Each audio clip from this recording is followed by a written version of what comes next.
Foi. Então, eu quero que você abra a sua Bíblia em Apocalipse, capítulo 3, versículo 7. Nós vamos ler de 7 a 13 hoje. Assim Deus permitir. Apocalipse, capítulo 3, versículo 7. Nós vamos à carta da igreja em Filadélfia. Nós já viemos caminhando, nosso irmão, Vitorino, o Cristiano Vitorino começou essa série em Apocalipse e eu vou continuar, para a glória de Deus. Deus assim permitindo, dando graça, a gente vai continuar. Amém? Todos abriram? Acharam? Apocalipse, capítulo 3, versículo 7. Gente, a minha versão é em AA, tá? Nova Almeida atualizada. Ok? Se você tiver alguma diferença, de repente você vai no celular aí, procura em AA, que você vai ler junto comigo. Tá bom? Vamos lá.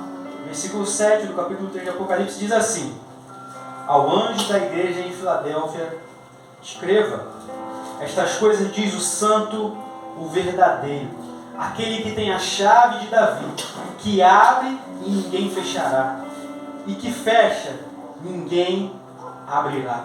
Conheço as obras que você realiza. Eis que tenho posto diante de você uma porta aberta, a qual ninguém pode fechar. Sei que você tem pouca força, mas guardou a minha palavra e não negou o meu nome. Versículo 9. Eis o que eu farei com alguns dos que são da sinagoga de Satanás, desses que se declaram judeus e não são, mas mentem. Eis que farei com que venham até você, prostem-se aos seus pés e reconheçam que eu amo você. Você guardou a palavra da minha perseverança. Por isso, também eu o guardarei na hora da provação, que há de vir sobre o mundo inteiro, para pôr à prova os que habitam sobre a terra. Venho sem demora, conserve o que tem, para que ninguém tome a sua coroa. Ao que vencer, farei com que seja uma coluna no santuário do meu Deus, e dali jamais sairá. Gravarei sobre ele o nome do meu Deus, o nome da cidade do meu Deus, a nova Jerusalém, que desce do céu, vinda da parte do meu Deus, e o meu novo nome. Quem tem ouvidos, ouça o que o Espírito diz às igrejas. Amém. É interessante que eu estudei tudo na NVI e fui ler NAA agora, tudo diferente. Você quer ler, na tua memória já está gravado outro texto. Mas vamos lá. Deus está dando graça. Meus irmãos, nós viemos caminhando já, alguns domingos, eu não sei quantos domingos, não sei se 6 domingos, 7, não lembro agora se... Sexto. Hoje é o sexto, nessa palavra aqui maravilhosa. Estamos aqui aprendendo muito em Apocalipse. E a gente já entendeu algumas coisas, Tem gente que pensa que Apocalipse é algo só para o futuro. Tem gente que pensa que Apocalipse aconteceu só no passado. Tem gente que pensa que Apocalipse é só no presente. E Apocalipse é toda a história. Aconteceu no passado, está acontecendo no presente e vai acontecer no futuro. Apocalipse, conta toda a história. Por que Apocalipse conta o passado?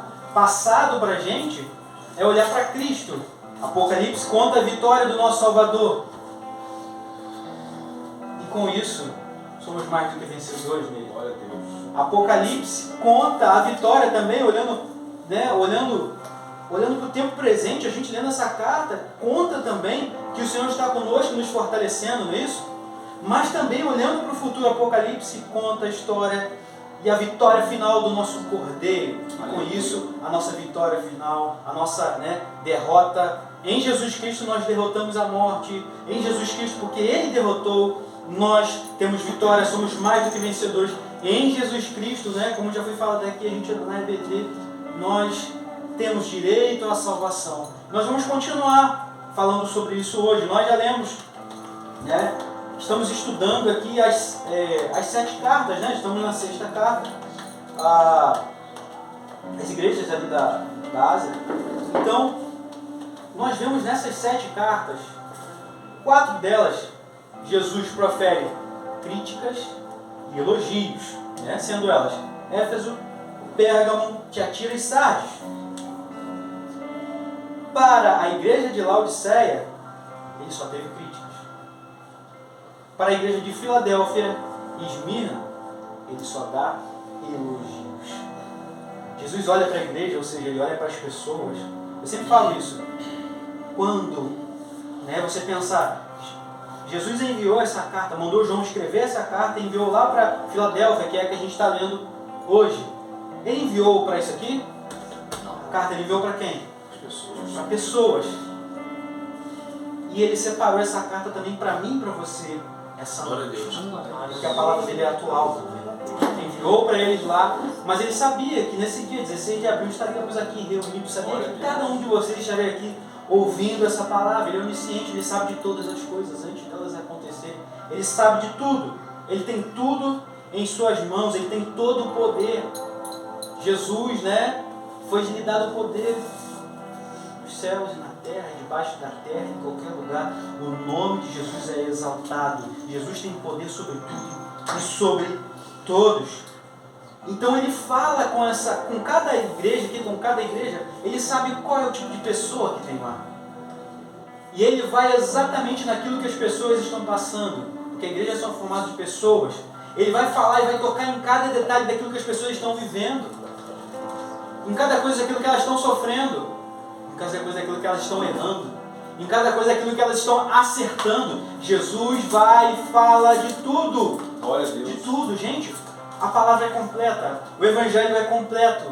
A palavra não só vem para poder apontar, mas também vem para falar do que você está fazendo certo também, e para você prosseguir.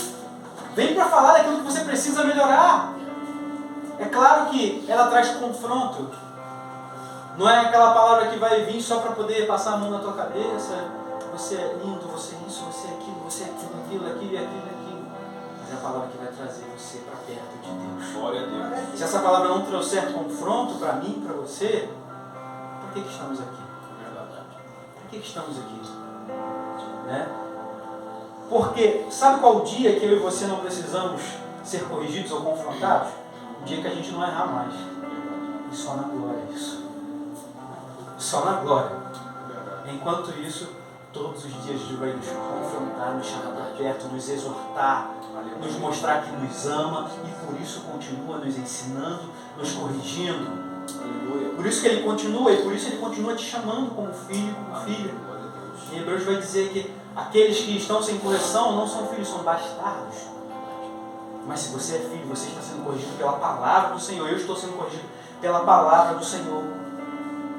Então Ele fala todas essas coisas lá para esses irmãos da igreja em Filadélfia. Mas Ele não fala só para eles, Ele fala para nós também. No versículo 1, acompanhe comigo.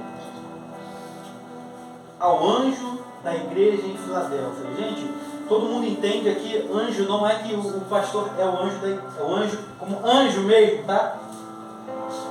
Anjo aqui é a tradução mensageiro, responsável, diácono, presbítero, alguém que esteja responsável pela igreja. Então, o apóstolo João, Jesus, dá a revelação do Apocalipse e manda ele enviar para cada dirigente, para cada um dessas congregações, dessas igrejas, então em cada cidade. Então, ao anjo, ou ao pastor, ao dirigente da igreja, escreva. Jesus está falando para João escrever essas palavras. Aí, continua o versículo 1 ainda, versículo 7, perdão. Estas coisas diz o santo e verdadeiro, aquele que tem a chave de Davi, que abre e ninguém fechará, e fecha e ninguém abrirá. Jesus aqui logo começa se apresentando como o santo, o verdadeiro, totalmente o contrário daqueles que estavam perseguindo a igreja. A gente leu aí no texto do versículo 9, olha o que diz no versículo 9: eis o que farei eu com alguns que são da sinagoga de Satanás. Gente, quando vai falar isso aqui, está falando dos judeus. Aí o texto até continua, só para poder provar isso que eu estou falando. Desses, do versículo 9 ainda, parte B, desses que se declaram judeus e não são. Então, Jesus se apresenta como santo e verdadeiro poderoso, grandioso, glorioso, aquele que não mente, verdadeiro, Glória a Deus. santo, poderoso, justo. Ele não só fala para você ser santo sem ele ser santo, ele fala para ser santo como eu sou santo. Glória a Deus. Porque olhando até para a história dos fariseus, a gente vai ver, existe um confronto muito grande dos fariseus contra Jesus ali, a gente, olhando no Novo Testamento, nos Evangelhos, aonde eles querem ou impõem uma coisa que nem eles conseguem cumprir. Hipócritas, vocês não entram no reino dos céus e não deixam ninguém entrar. Vocês colocam regras que ninguém vai ser capaz de cumprir. E olha só, nem eles mesmos, esses fariseus, esses mestres da lei, conseguiam cumprir.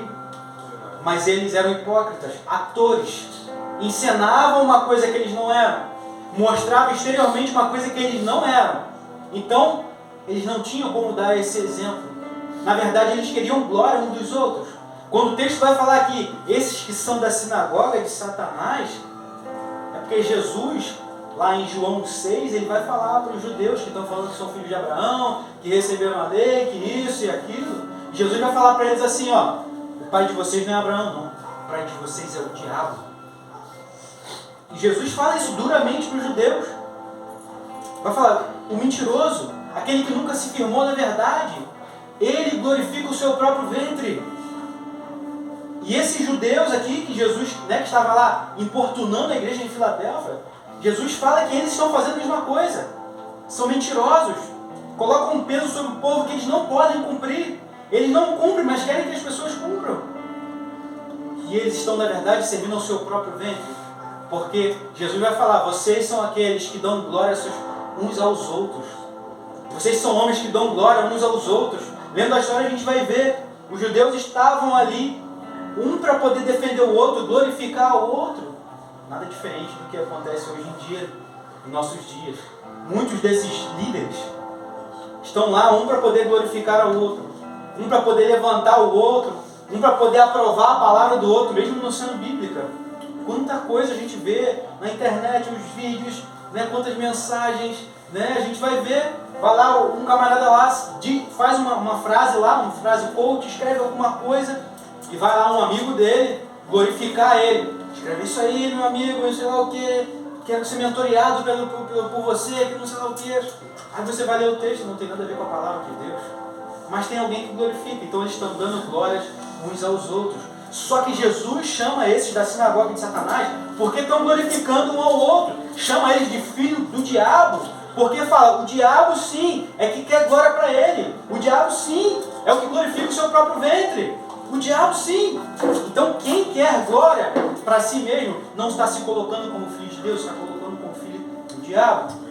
Então Jesus se apresenta como santo e verdadeiro, totalmente diferente daqueles que estavam ali perseguindo a igreja, dizendo que eram judeus e não eram. Não eram judeus. Não eram. Interessante, a palavra vai continuar dizendo aqui, ainda no versículo 7, aquele que tem a chave de Davi, que abre e ninguém fecha, e fecha e ninguém abre. Jesus está falando, quem está falando com vocês é aquele que tem todo o poder. Glória a Deus. É aquele não só que fala que tem o poder, mas tem de fato o poder. Glória a Deus. Jesus tem o poder. Glória E por isso a nossa esperança nele não falha, na salvação dele não falha, ele tem todo o poder. Ele é quem decreta. Aleluia. Ele é quem diz sim, ele é quem diz não, e quem é o homem para poder contestar o que Jesus está falando ou falou. Como pode o vaso dar ordem ao oleiro, querer mandar no oleiro? Você é vaso, eu sou vaso, meu irmão, minha irmã. Você não pode dar ordem em Deus, você não pode determinar em nada para que Deus faça alguma coisa. Quem de nós pode acrescentar um dia na nossa vida? Por mais sábio que seja, por mais dinheiro que tenha, por mais inteligente que seja, não podemos. Estamos na mão do Salvador. Se Ele quiser decretar o final dos meus dias, hoje vai ser hoje. Eu não posso fazer nada para mudar isso. Ele disse que vai ser hoje, ponto final. Então no versículo 8, vamos caminhar, versículo 8, diz, Jesus ali falando com a igreja lá em Filadélfia, com as pessoas de lá, conheço as obras que você realiza. Ele fala, eu conheço a sua vida. Eu conheço em que você tem ocupado o seu tempo. Eu conheço tanto as coisas, públicas quanto as coisas ocultas que você tem praticado. Eu conheço tudo, eu sondo o seu coração, eu sei o que se passa nos seus pensamentos, eu sei de tudo. Eu sei dos seus anseios, eu sei das suas lutas, eu sei de tudo isso. E é interessante o que a gente leu hoje, E ele sabe, eu passei por tudo isso que vocês passaram, só que ele não pecou. Ele não vem só para falar, ele veio e deu o exemplo do que deveríamos ser. Jesus veio, Santo Agostinho vai dizer que Jesus é tão humano que só poderia ser divino. Glória a Deus. Só poderia ter sido mandado de Deus. Ele olha para todo mundo humanamente igualmente. Não há distinção de raça, de etnia, de nada. Jesus olha para todos. As crianças querem Jesus, os discípulos vão lá, vão pedindo, as crianças vai atrapalhar. Não, deixa as crianças vir a mim. Glória a Deus. Tem uma mulher com fluxo de sangue, provavelmente não poderia chegar a ele, não, tocou. E ele vai lá e cura. Tem coxo, para ser curado, Jesus vai até ele e cura. Tem uma mulher samaritana, a qual os judeus não consideravam nem gente, Os samaritanos. Jesus não só fala com ela, como mostra toda a vida dela. Olha como é que Jesus mostra como nós devemos ser humildes, nós devemos ser, essa humanidade que eu quero dizer, de olhar a todos igualmente. Ele é tão divino. Deus manda Jesus mostrando, esse é o meu filho amado, quem me agrada muito. Seja a imagem dele também. Esse é o modelo de humanidade que vocês devem seguir. Mas ele também é Deus. E graças a Deus que Jesus também é Deus. Porque se ele não fosse Deus, ele não salvaria nós. João vai falar que por várias vezes tentam pegar Jesus ali, o Evangelho de João, E aí fala, e não chegou a hora dele. Então ele de repente saía do meio do povo, arrumava um jeito de sair. Ainda não chegou a hora dele. Ainda não chegou a hora dele. Mas quando chega o momento, ele mesmo se entrega e pergunta quem eu sou. Quem foi buscar ele até cai por causa do poder e da glória dele. E ele fala que ninguém toma a minha vida, eu mesmo a dou. Com o poder que eu a dou, eu também tomo de volta com o mesmo poder. Graças a Deus por Jesus Cristo. É esse Jesus aqui que está se apresentando para a igreja de Filadélfia lá. É esse Jesus que tem todo o poder e está falando comigo, com você hoje. Não existe problema, dificuldade tão grande que esse Deus não possa resolver. Porque Jesus é Deus. Sim, Deus. Mas nós precisamos entregar a Ele, colocar a nossa vida diante dEle, colocar os nossos anseios diante dEle. Que esse Todo-Poderoso, o Santo, o Verdadeiro, que controla tudo, que tem toda a chave para abrir ou fechar qualquer situação. Glória a Deus. Nós devemos colocar a nossa vida diante dEle, depender Glórias a Deus. somente dEle. Então no versículo 8 ele continua, conheço as suas obras, conheço as obras que você realiza, e sabe de tudo. Eis que tenho posto diante de você uma porta aberta, a qual ninguém pode fechar. Mais uma vez, Jesus mostra quem está com eles, além de conhecê-los intimamente, tem todo o poder, tem toda a autoridade. Quando eu falo sobre porta, sobre chave, é autoridade, é poder. Glória a Deus. Ele é que faz tudo. A gente vai começar a perceber aqui, posteriormente aqui, que ele abriu também a porta da evangelização, da palavra lá. E se ele abriu, só ele pode fechar. Só ele pode fechar isso. E ele vai falar, sei ainda, no versículo 8 ainda, sei que você tem pouca força, mas guardou a minha palavra e não negou o meu nome. Em algumas outras traduções aí vai estar um pouquinho diferente essa palavra. Não sei como. Fala alguém para mim como é que está. Sei que você tem pouca força. Como é que está o seu aí? Se tiver diferente. 8. No versículo 8. Eu sei as tuas obras. No final do versículo 8. Sei que você tem pouca força. Mas aqui também está no NVI, também está pouca força. Pouca força. Tem alguma outra? Não posso ver outra. Tem também igual. Em algumas outras traduções, variações que eu estava vendo, tem pouca influência, tem pouco poder, está diferente, isso igual também. Preste atenção no... Aqui está assim, ó. Tem sido fiéis a mim. Aqui tá. Só isso. Mas vamos lá. Sei que você tem pouca força, mas guardou a minha palavra. Para uma igreja sem força, podemos dizer, talvez uma igreja sem força aos olhos do mundo, Jesus parabeniza pela sua fidelidade em guardar a sua palavra. Talvez a igreja, pouca força aqui signifique pequena, poucas pessoas. Talvez possa dizer que Jesus está falando aqui uma igreja de escravos e pobres, uma igreja pequena, uma igreja que não tem influência política, uma igreja que não é reconhecida na cidade porque só tem pobres, porque só tem pessoas que não são de posição. E ele fala assim que vocês são fracos, vocês têm pouca influência, as pessoas não reconhecem. Mas eu reconheço uma coisa em vocês: vocês guardaram a minha palavra. Glória a Deus. Olha que coisa maravilhosa. Pode ser que Deus esteja falando para mim e para você essa noite: ei, você pode não ter tudo aquilo que as pessoas dizem que precisa ter para ser alguém. Se de repente não tem muito estudo, você não tem muito dinheiro, não tem nem a casa própria, você não tem nada ainda. Mas sabe o que Deus vai valorizar? Você tem guardado a minha palavra. Você tem guardado a minha palavra. Eu sei que, né, olhando para a IBCF não tem feito barulho, as pessoas não têm vindo para cá olhar. Mas se ela tem guardado a minha palavra, ou seja, as pessoas que estão aqui, isso é o que importa. Glória a Deus. Isso é o que importa. Isso é o que importa. Ela tem guardado a palavra de Cristo e não tem negado o seu nome. Deus, na verdade, escolhe as coisas fracas desse mundo e envergonha as coisas fortes, não é isso? Sardes tinha fama de ser alguma coisa, mas não era. Essa aqui não tem fama nenhuma, é considerada fraca. A igreja de Sardes fala: vocês têm fama, né? Jesus fala para a igreja de estar vivo, mas vocês estão o quê? Mortos. Essa aqui não, ó. Sei que vocês são fracos, mas tem guardado a minha palavra. Não adianta ter fama se você não é aquilo. Não adianta ter uma aparência se você não é aquilo que a sua aparência diz. Não adianta as pessoas dizerem que você é uma coisa se Deus sabe que você é outra, se Deus diz que você é outra. Filadélfia não tinha fama, mas tinha o poder vindo de Deus, a proteção vindo de Deus, o amor vindo de Deus, a graça vindo de Deus, a segurança vindo de Deus. Isso é o que importa.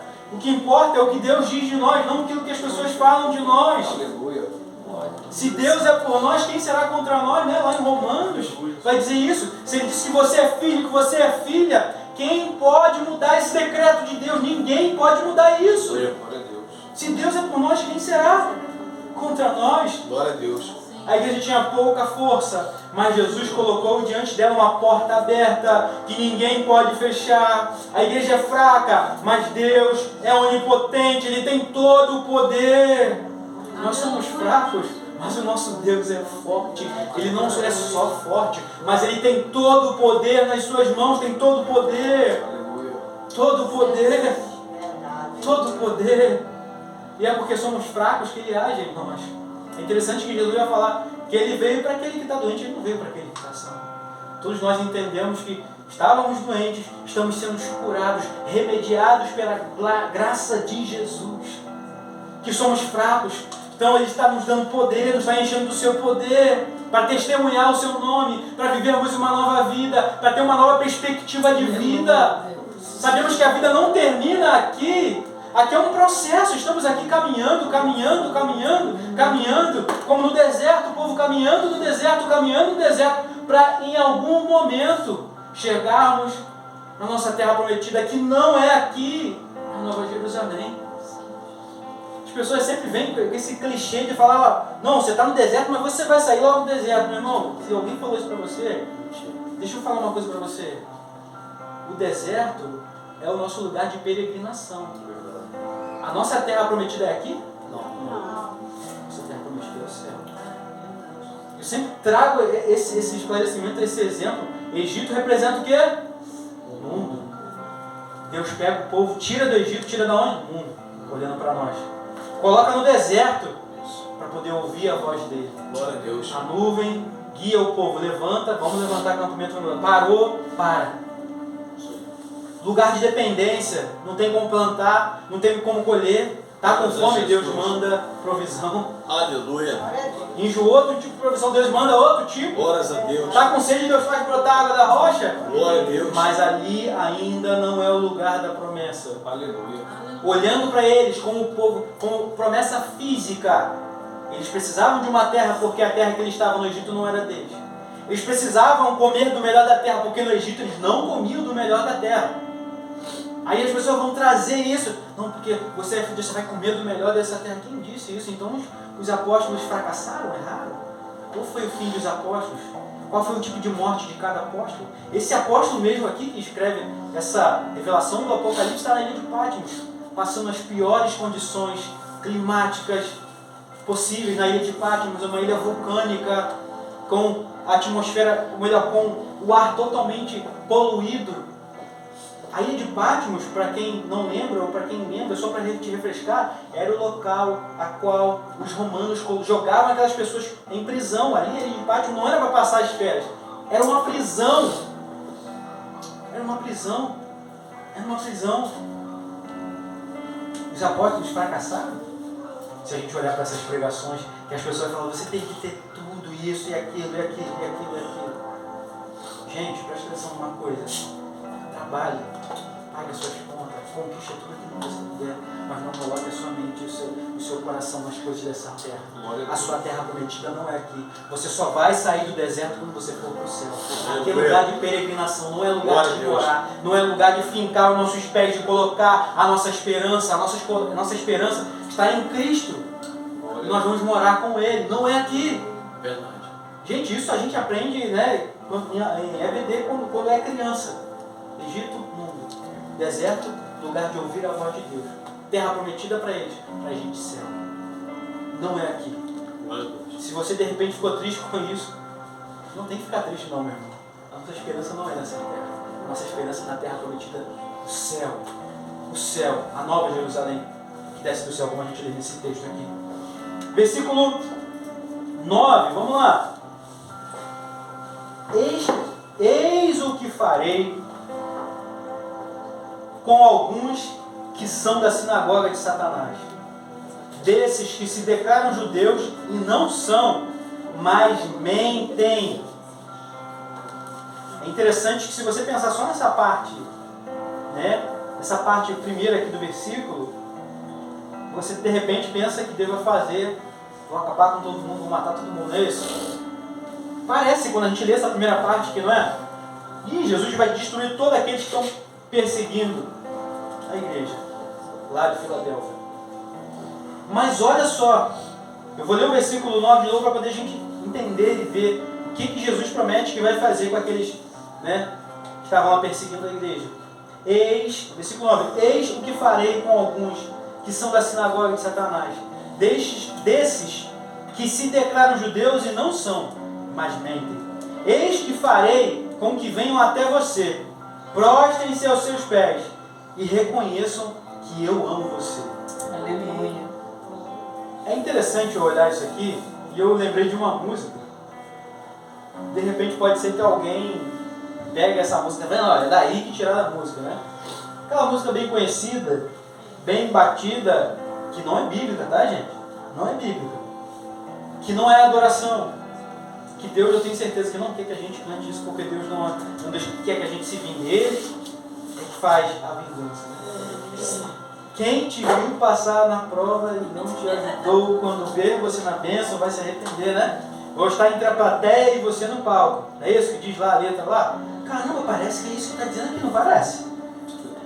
Se a pessoa quiser, né, trazer fora do contexto isso, aí ele vai falar, parte B, eis o que farei com que venham até você, prostrem-se aos seus pés e reconheçam que eu amo você. Ih, pastor, tá vendo? Agora você não vai ter como fugir. Aquela música é bíblica assim, tá vendo? As pessoas vão ter que se prostrar diante de mim, vão ter que reconhecer que o Senhor me ama.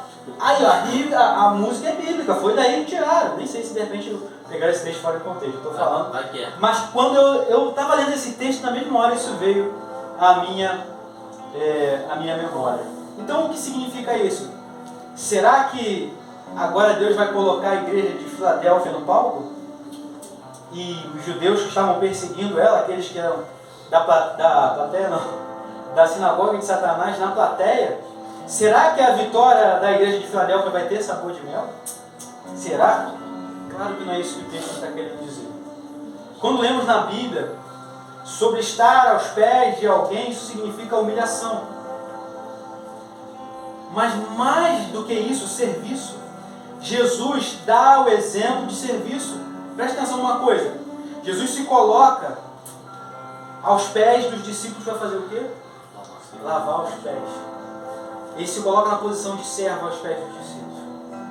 Ele se coloca na posição do pior servo da casa, que era aquele que lavava os pés dos viajantes, dos visitantes, das visitas que vinham para casa. Agora, para entender melhor ainda essa frase, nós vamos pensar em um perseguidor famoso. Qual foi o perseguidor famoso, muito conhecido? Paulo. Paulo, perseguidor famoso da igreja. Ele passa de perseguidor agora a servo da igreja. Aquele que perseguia como, esses que estavam se colocando na sinagoga de Satanás, perseguindo a igreja, Paulo estava como esse, na sinagoga de Satanás também, antes de convertido. Era a sinagoga. Era a própria. Perseguia os cristãos. E agora, ele se coloca como servo da igreja. Glória a Deus. Primeiro ele se coloca como servo de Cristo. Logo depois ele se coloca como servo da igreja. Glória a Deus. E se colocar como servo é lugar de humilhação, é de serviço. É de serviço.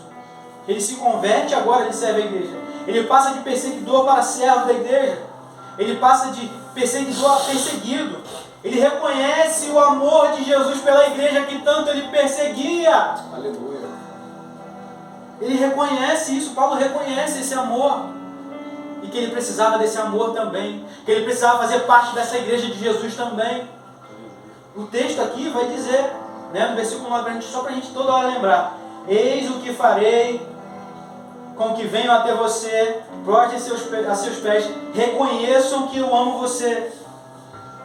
Então Paulo reconhece, olhando para Paulo, olhando para essa explicação, reconhece o amor de Jesus pela igreja, a ponto de se entregar por ela.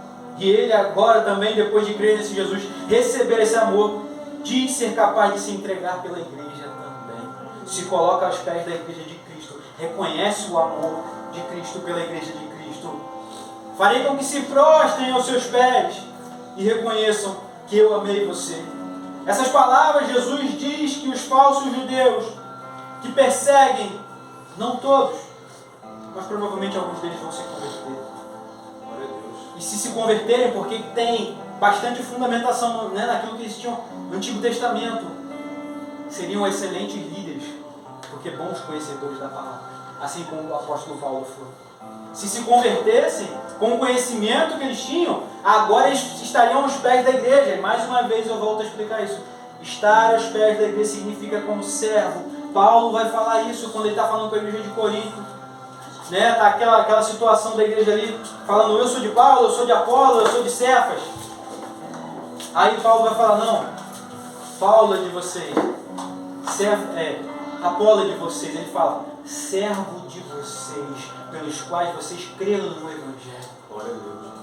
Ele vai falar: não é nada aquele que planta, não é nada aquele que rega. Ele está falando dele e de Apolo. Aquele que plantou a igreja lá de Corinto foi ele. Aquele que deu prosseguimento regando, pregando a palavra, ensinando, foi Apolo. Ele falou: o que planta e o que rega não são nada. Deus sim que dá o crescimento. Glória a Deus. O apóstolo Aleluia. Paulo vai mostrando quem merece glória. O apóstolo Paulo vai mostrando o que é serviço na igreja, é servir ao outro. O apóstolo Paulo vai mostrando para a gente, Jesus vai mostrando através do apóstolo Paulo, através dos exemplos do apóstolo Paulo, através do exemplo próprio de Jesus, o que é estar nos pés de alguém. É se colocar como servo e reconhecer o amor de Deus. Agora, quem Jesus está falando aqui para a igreja lá de Filadélfia: aqueles que estão aí no meio de vocês, perseguindo, vão servir vocês. Aleluia. Vão servir vocês como? Ensinando. Porque se eles conhecem mais, e agora eles recebem o Espírito Santo, e agora eles recebem as virtudes do Espírito Santo, a fé, recebe a humildade que o Espírito Santo traz, agora eles vão servir. Eles não vão apontar, eles vão ensinar. Eles não vão apontar, eles vão amar. Eles vão exortar, chamar para perto. Aleluia. Então, quando você lê esse texto, se por um acaso de repente você pensa, está vendo aí, ó? Uma hora as pessoas vão ter que chegar aos meus pés. Mas quando vai falar sobre pés aqui, está falando sobre serviço. Aleluia. Eles vão se colocar como Glória a servos. Deus. Eles não vão ser mais perseguidor como Paulo era. Mas agora vão ser servo da igreja como Paulo se Glória a tornou Deus. depois da conversão. Glória a Deus. Alguns desses ainda vão se converter. Jesus está prometendo para a igreja, calma, fica tranquilo. Alguns desses ainda vão se converter. E vão me servir. E vão servir a vocês. Glórias ao nome de Jesus. Em outras palavras, Jesus diz que esses falsos judeus que perseguem a igreja vão se converter e servir a igreja assim como Paulo se converteu. Versículo 10, vamos lá, vamos caminhar. Você guardou a palavra da minha perseverança. Por isso, também eu o guardarei da hora da aprovação, que há de vir sobre todo o mundo, para pôr à prova os que habitam na terra. Preste atenção numa coisa. Para uma igreja que guardou a palavra de Cristo, nas provações ele promete guardá-la das provações que sobrevirão. A igreja foi fiel a Cristo, mesmo sendo taxada de fraca, disso ou daquilo. Cristo guardará ela na tribulação e ele promete isso para ela. Ele está prometendo isso. Se você é a igreja de Cristo, ele está prometendo isso para mim e para você, que vai guardar a gente nas tribulações, nas angústias. A igreja guardou a palavra, mas aqui a gente vê o segredo: guarda a palavra. Guarda a palavra, que todo o resto Cristo vai fazer. Guarda a palavra, segue ele, continua seguindo ele. Guardar a palavra é seguir ele. Guardar a palavra é ouvir o que ele está falando, seguir o que ele está falando. Guarda a palavra no coração para não pecar contra ele, como diz, né, a palavra. A igreja guardou a palavra. Cristo guardará a igreja. Aleluia. A igreja de Filadélfia não cedeu às pressões, ela continuou servindo. Falou, vocês não negaram o meu nome. Elas não cederam, não voltaram atrás, continuaram seguindo, não cederam às pressões. Ela preferiu ser pequena e fiel a ser grande e mundana. Muitas igrejas hoje não estão como a igreja de Filadélfia. Preferem ser grandes, mas mundanos. Preferem mudar a sã doutrina por qualquer outra coisa, para que venham cada vez mais pessoas, para que se encham cada vez mais pessoas. Até esses dias o menino postou uma coisa que eu também tinha postado, aquilo do pastor Leandro Vieira, né? As estatísticas mostram a igreja no Brasil crescendo muito em números. Mas tem outro dado que cresce muito. Diminui-se O número de pessoas que lêem a Bíblia. o número de pessoas que leem a Bíblia. Aí eu te pergunto, aumenta as pessoas das igrejas, mas diminui o número de pessoas que estão lendo a Bíblia? Elas estão se convertendo ao que estão prometendo para ela ou ao Cristo da Bíblia? Há uma preocupação nisso. Cria uma mensagem palatável, gostosa de se ouvir, uma coisa boa de se ouvir, que você vai sair daqui, vamos dizer, com o seu eu. Se eu trouxesse uma mensagem assim, de repente delirando, gritando, vou conquistar essa semana, vou fazer isso, vou fazer aquilo, outro, mas não pregam a palavra do Senhor. Gente, a palavra do Senhor, o Evangelho é completo. Existe o ano aceitável do Senhor, o dia da salvação do Senhor, mas também disse que vem o dia da vingança também. O Evangelho é completo. Glória a Deus. Não tem como só trazer as coisas boas se você não trouxer as coisas ruins também, que a palavra do Senhor fala. O problema é que essas pessoas que estão, entre aspas, se convertendo, não estão se convertendo à palavra, não estão se convertendo a Cristo, estão se convertendo à palavra que as pessoas têm falado, não a de Cristo. Estão se convertendo ao Cristo que elas têm pregado, não ao Cristo verdadeiro. Não ao Cristo da palavra. Como pode? Alguém se converte, mas não lê a palavra. Não busca conhecer a palavra. Se converter ao quê? Porque o Cristo se revela através da palavra para nós. Se revela através da palavra. Nós, né, assim como o nosso irmão Alexandre Vitorino falou, nós estamos num momento, né, momento da história quando se tem muita informação. Vários tipos de Bíblia no celular, várias versões, vários tipos de papel. Tem lugar que você não precisa nem comprar, tem doações de vidas em lugares aí. Mas também, ao mesmo tempo, é o momento onde as pessoas têm se afastado da palavra. E se afastar da palavra, está se afastando de Deus. As pessoas criam um Deus dentro dela que não é o Deus verdadeiro. O pastor Paul Washer, ele fala que, né, o que eu preciso fazer? Alguém pergunta para ser um missionário, para fazer isso, fazer aquilo. Estude a palavra, conheça o seu Deus e logo depois pregue essa palavra. Não adianta a gente levar um monte de frase feita, decorada. Não adianta a gente pegar, como eu vejo por aí acontecer hoje em dia, vai lá, dar um curso de liderança para as pessoas, para os novos convertidos. Um curso de liderança, pronto, já pode ser líder, mas não tem a fundamentação na doutrina, na palavra. Não tem a fundamentação na fé. Esses cursos de liderança não vão te ensinar quando você passar por situações adversas, provações, situações do dia a dia, que você vai se deparar somente na palavra que vai te ensinar como vencer. Porque outras pessoas passaram pelas mesmas coisas que você está passando hoje, que você passou ontem, que você vai passar amanhã. E a palavra ensina como nós devemos proceder mediante essas situações da vida. O Espírito Santo vai nos guiando. Glória a Deus. Vai nos guiando.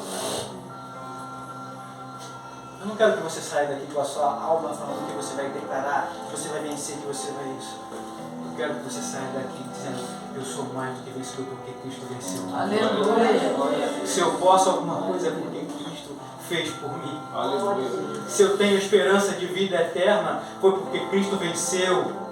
Aleluia. Se eu sou mais do que vencedor, é porque Cristo venceu. No âmbito terreno, no âmbito espiritual, Cristo é mais do que vencedor.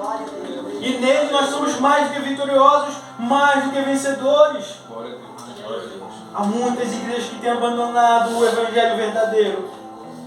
Estou repetindo, eu gravei o esboço, estou repetindo. Por um evangelho mais palatável. Mas a palavra do Senhor promete que as portas do inferno não prevalecerão sobre a igreja de Cristo. Não sobre quem diz que é a igreja de Cristo, é sobre a igreja de Cristo. A igreja de Cristo tem um cabeça, e o cabeça é Cristo. Ele que dá as ordens, Ele que controla, Ele que ensina, Ele que corrige, Ele que motiva, é Ele que ama. Glória a Deus. É Ele, o santo, o verdadeiro, aquele que tem a chave nas mãos. Aleluia. Ele que controla tudo, o dono da história, o autor da história, o inventor da história. É Ele que controla tudo. Glória a Deus. Em Atos dos Apóstolos, como diz, é nele que nos movemos, vivemos e existimos. E se não fosse Ele, o que seria de nós? O que seria de nós? Oh, o apóstolo Paulo falando: miserável homem que sou, quem me livrará do corpo dessa morte? Se não fosse Ele, meu irmão, minha irmã, nós estaremos condenados à vida eterna. Mas nós temos um Salvador justo, poderoso, divino. Deu o exemplo, ensina como fazer, faz o que a gente não pode fazer, entra no Santo dos Santos uma vez só, faz uma intercessão só, de uma vez por todas, e essa intercessão dura e ecoa pela eternidade. Aleluia. Sacrifício perfeito. Ele é o próprio sacerdote, porque é Ele mesmo que se entrega, ninguém toma a vida dele. Ele é o próprio cordeiro e Ele mesmo se entrega. E Ele derrama o próprio sangue dele, não mata nenhum animal. Ele derrama o sangue dele para que esse sangue venha recair sobre mim, sobre você, sobre a igreja dele, a igreja amada. Aleluia. É Jesus que faz isso, meu irmão, minha irmã. Se eu quero que você saia daqui com alguma coisa na sua alma, mais uma vez eu venho dizer que você é mais do que vencedor em Cristo Jesus. Eu quero que você venha sair daqui com as suas expectativas totalmente voltadas para Cristo Jesus e não para o homem. E não para você mesmo. O apóstolo Paulo vai continuar falando: porque em mim, isto é, na minha carne, não habita bem algum. Não habita bem algum. Meu irmão, minha irmã, Cristo tem chamado a igreja dele para colocar a sua expectativa, a sua esperança nele, não em homens. Os homens vão errar com você. As pessoas vão falhar com você. As pessoas vão dar uma palavra e depois vão fazer outra. Mas Cristo dá uma palavra, Ele cumpre essa palavra. Ele fala: eu sou o santo, eu sou o verdadeiro, o que eu falo é verdade, o que eu falo eu cumpro. Todas aquelas palavras que falaram para vocês, dizendo que foi Deus que falou e não se cumpriu e não vou se cumprir, não foi Deus que falou, foi o homem que falou. De repente teve pessoas que teve até boa intenção de falar alguma coisa ou outra, Mas a boa intenção não convence Deus de nada. A boa intenção não garante que Deus vai fazer nada. O que garante que Deus vai fazer é aquilo que Ele falou. Ele é responsável para cumprir aquilo que Ele falou, não aquilo que Ele quer, que a gente quer que Ele faça. Não aquilo que as pessoas falaram que Ele vai fazer. Ele é responsável por cumprir aquilo que Ele falou. Ele falou. Versículo 11. Venho sem demora, conserve o que você tem, para que ninguém tome a sua coroa. Em outras palavras, né, tem até um louvor antigo, espera só mais um pouquinho. Vocês vão ser perseguidos, atribulados, mas eu vou passar com vocês em todas essas situações. E além de vocês verem o meu poder, vão ver o meu livramento, vão ver as conversões daqueles que estão perseguindo. Ele está falando isso para a igreja de Filadélfia, mas pode acontecer na minha, na sua vida, na sua casa, no seu trabalho, em qualquer lugar, aquelas pessoas que se colocam como perseguidor. Ei, eu posso mudar o coração deles, eu posso converter a eles. Não existe pessoa que esteja em tão profunda escuridão, que Deus não possa ter luz para poder tirar essa pessoa de lá.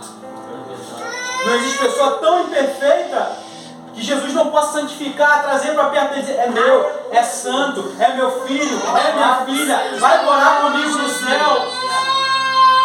Não existe. Não existe. Filadélfia, espera. Só mais um pouquinho, Filadélfia. A herança que eu preparei para você é gloriosa. Eu, Cristo, virei em breve. É isso que Cristo está falando. Não precisamos de nada novo. Precisamos guardar o que temos, que é a palavra do Senhor. Precisamos proclamar o que já possuímos, que é Cristo e esse crucificado. Precisamos proclamar esse Cristo, que é loucura para o mundo, essa crucificação, que é loucura para o mundo. O inocente vir se entregar por aqueles que são culpados. Mas é nessa loucura que se revela o amor de Deus pela igreja dele, a qual você não explica, eu não explico. E a gente só se entrega. Se você ama Deus, foi porque Ele te amou primeiro, entregou o Filho dele. Ele te amou primeiro. Ele te amou primeiro. A gente escuta as pessoas falar hoje em dia: não, essa revelação é fresquinha, é mais fresca do que as dos irmãos do passado. Sai fora disso. Quantas pessoas já ouviram falar: revelação fresquinha. Se está fora da palavra, sai fora disso. Paulo vai falar: se um anjo do céu, eu mesmo, um anjo do céu, pregar outro evangelho além desse que foi posto, seja maldito, seja amaldiçoado. Tudo aquilo que as pessoas falam e vão contra a palavra do Senhor, não é do Senhor. Estão se colocando na sinagoga de Satanás. Versículo 12. Ao vencedor farei com que seja uma coluna no santuário do meu Deus. Dali jamais sairá. Gravarei sobre ele o nome do meu Deus, o nome da cidade do meu Deus, a nova Jerusalém que desce do céu, vinda da parte do meu Deus, e o meu novo nome. Em segundo lugar, Jesus garante que o vencedor será a coluna no santuário de Deus. Se nós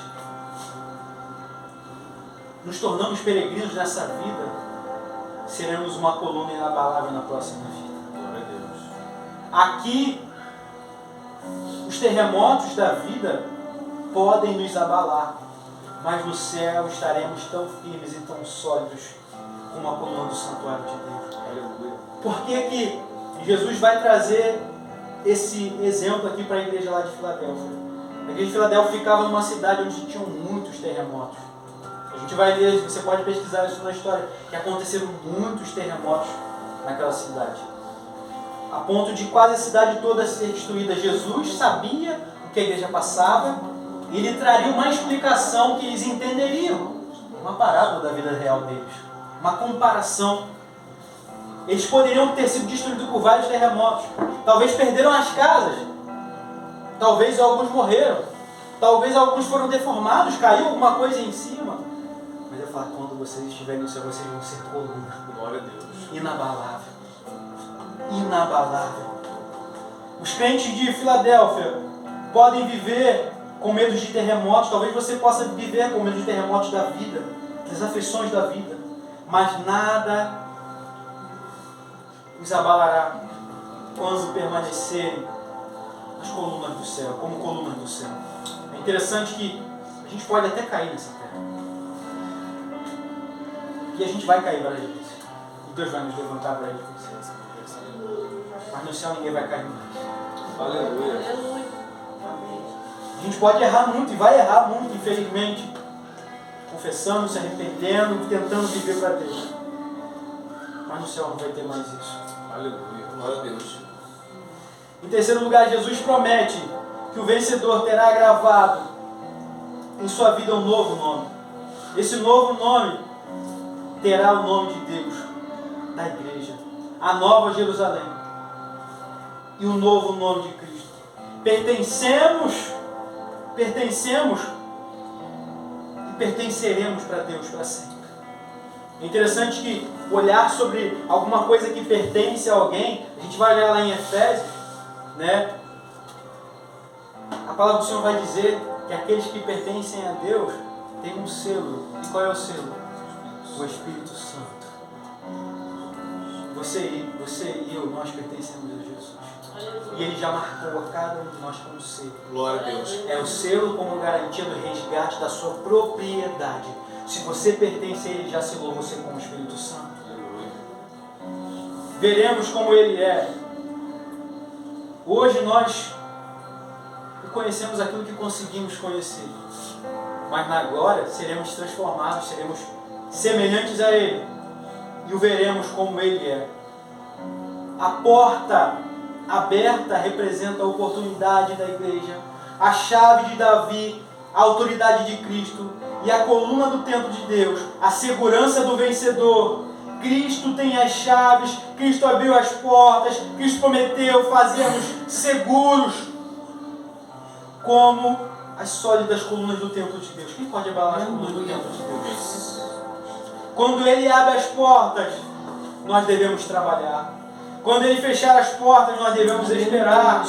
Acima de tudo, devemos ser fiéis a Ele para vermos as oportunidades e não os obstáculos. Quem tem ouvidos, ouça o que o Espírito diz às igrejas.